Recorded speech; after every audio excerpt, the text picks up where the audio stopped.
and Studs! First generation Pokemon fans, have I got a set for you? This is your Pokemon fanatic Sprues and Studs, and today, in this very short build and review, we're going to be putting together the Kanto Region Team Mega Construx set, or otherwise known as the Kanto Starter set, with the addition of the Thunder Rodent, aka Pikachu. So this set weighs in at 130 pieces and costs an extremely hefty $20.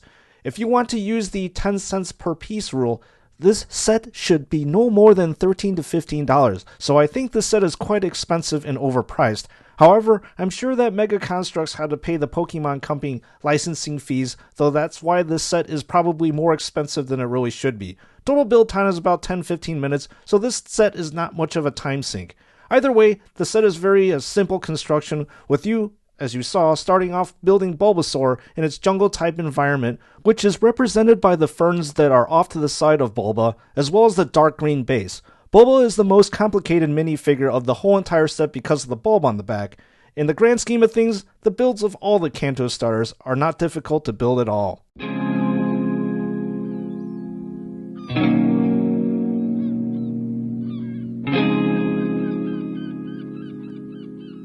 Then move on to building Squirtle, which uses a humanoid type build with ball and socket joints for the legs, arms, as well as the neck.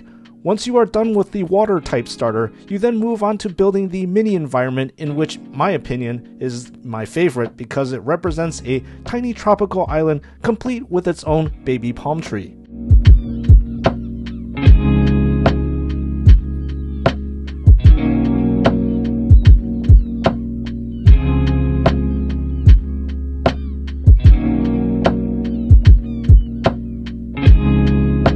After you are done with Squirtle, you then build Pikachu. Again, Pika is a humanoid type build who is very similar to the previous Pokemon. I really like how Mega Construx made a piece specifically for Pikachu, and that piece is the tail.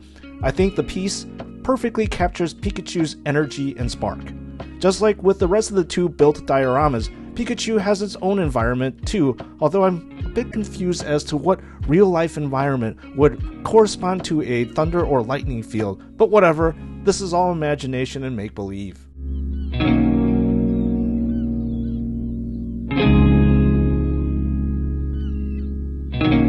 The last diorama is that of Charmander that is hanging out in a lava field. There's really nothing much to say about this area except that I like how the designers mimicked the magma field in which you would probably find a Charmander in real life.